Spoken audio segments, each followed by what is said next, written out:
जरा संभल के, मेरी स्ट्रॉबेरी की लाली आपके चेहरे पर ना चढ़ जाए, वरना जंगल वाले समझेंगे कि आप बिना शादी के ही शर्मा रहे हैं। तभी अचानक पेड़ से कालू डॉन नीचे उतरता है। ए चिड़िया, जरा अपनी जबान को ब्रेक लगा। ये शर्माना वरमाना पुराने जमाने की बातें हैं। इस कालू डॉन के चेहरे पर लाली नहीं, सिर्फ रॉयल्टी सूट करती है। और ये लाल पत्थर जैसे फल क्या बेच रही है? अरे कालू भैया, ये पत्थर नहीं, स्ट्रॉबेरी है। इसे खाओगे तो कौवे से कोयल जैसी आवाज निकलने लगेगी। हट छोटी चिड़िया, मुझे कोयल नहीं बनना। मुझे तो बस ये बता कि इसमें प्रॉफिट कितना है। खैर, अभी तो मैं बिजी हूँ, अपनी गैंग की मीटिंग है। शाम को मिलता हूँ।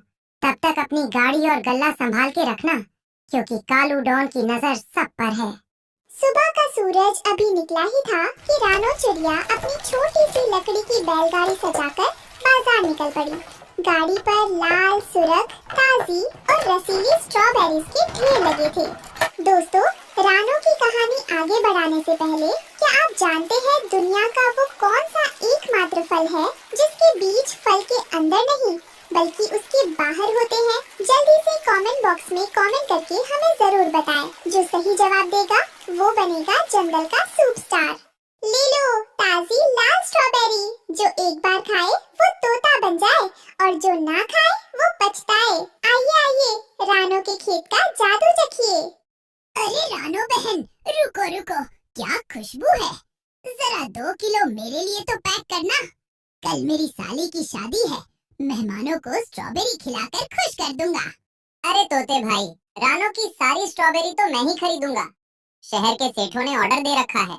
रानो, ये लो अपनी मेहनत के पैसे, और अगली बार इससे भी ज्यादा लेकर आना। रानो बहुत खुश थी।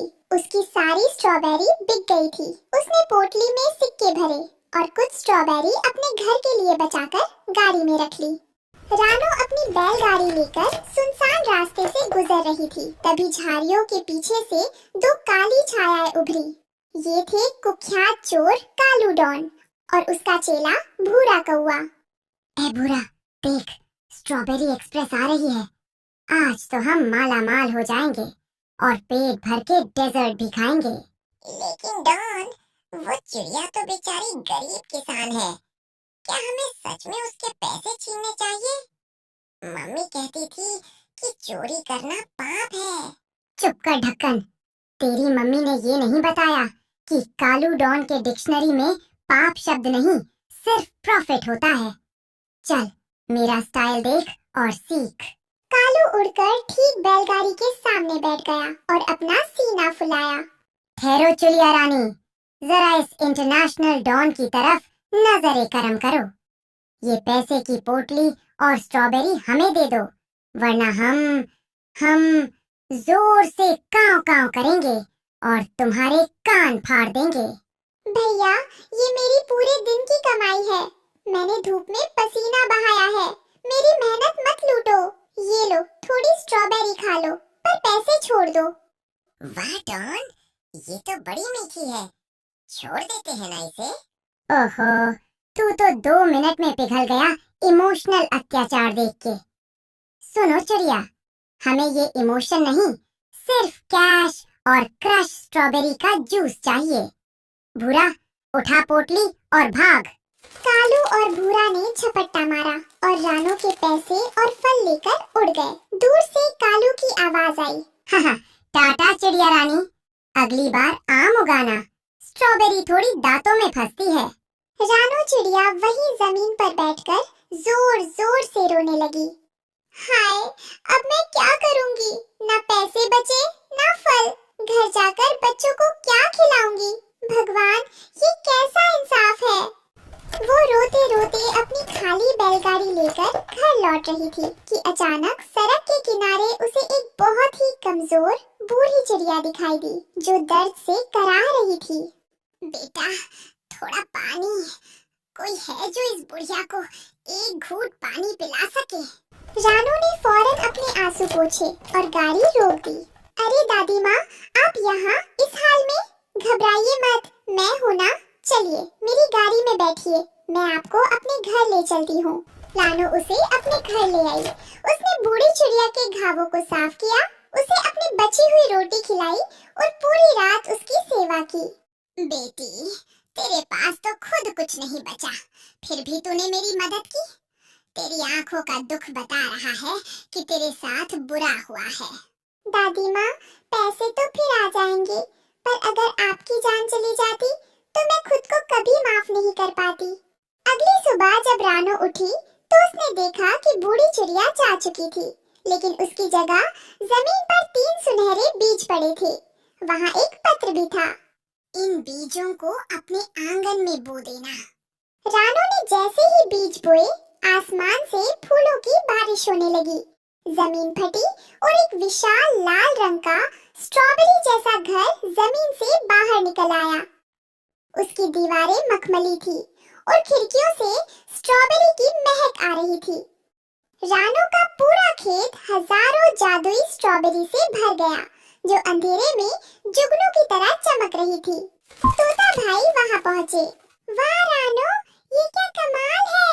क्या मैं इस जादुई घर को छू सकती हूँ? क्यों नहीं टुनटुनी? ये घर और ये जादुई फल हम सबके लिए है। गाय माता, आप भी आइए। आज से कोई भी इस जंगल में भूखा नहीं सोएगा। रानो ने सबको बुलाकर भर पेट स्ट्रॉबेरी खिलाई। जो भी वह स्ट्रॉबेरी खाता, उसकी थकान दूर हो जाती और वह खुशी से झूमने लगता। उधर कालू और भूरा, जिन्होंने रानो को लूटा था, लालच में आकर फिर से वहां पहुंचे। वे रानो का आलीशान घर देखकर दंग रह गए। ए भूरा, ये क्या देख रहा हूँ मैं? कल ये भिखारी थी, आज ये स्ट्रॉबेरी क्वीन बन गई। चल, फिर से लूटते हैं। जैसे ही कालू ने घर की खिड़की को चोंच मारी, खिड़की से एक जादुई स्ट्रॉबेरी निकली और कालू के मुंह में फंस गई। वह न बोल पा रहा था, न उड़ पा रहा था। डॉन, मुझे माफ कर दो। रानो बहन, हमें बचा लो। ये तो जादुई घर है। रानो ने दया दिखाई और कालू के मुंह से स्ट्रॉबेरी निकाली। रानो बहन, आज इस कालू डॉन का सिर शर्म से झुक गया है। मैं खुद को बहुत बड़ा और ताकतवर समझता था, क्योंकि मैं दूसरों से छीनना जानता था। पर आज समझ आया कि असली ताकत छीनने में नहीं, बांटने में है। तुमने मुझे माफ करके मेरी जान ही नहीं बचाई, बल्कि मेरी सोई हुई आत्मा को भी जगा दिया। कालू भैया, छीनने से सिर्फ पेट भरता है, पर बांटने से आत्मा तृप्त होती है। अगर तुम चोरी छोड़ दो तो तुम भी यहाँ हमारे साथ रह सकते हो। ए भूरा, आज से हमारा ये चोरी चकारी का धंधा बंद। हम डॉन बनकर जंगल को डराते थे, पर अब हम रानो बहन के इस जादुई घर के पहरेदार बनेंगे। रानो, मुझे अपने घर के बाहर एक छोटा सा कोना दे दो, ताकि मैं तुम्हारी इस नेक दिली की रक्षा कर सकूं और अपने पापों का प्रायश्चित कर सकूं। इस कहानी से हमें सीख मिलती है कि इंसान की असली दौलत उसका धन नहीं, बल्कि उसकी दयालुता और दूसरों की मदद करने का स्वभाव है।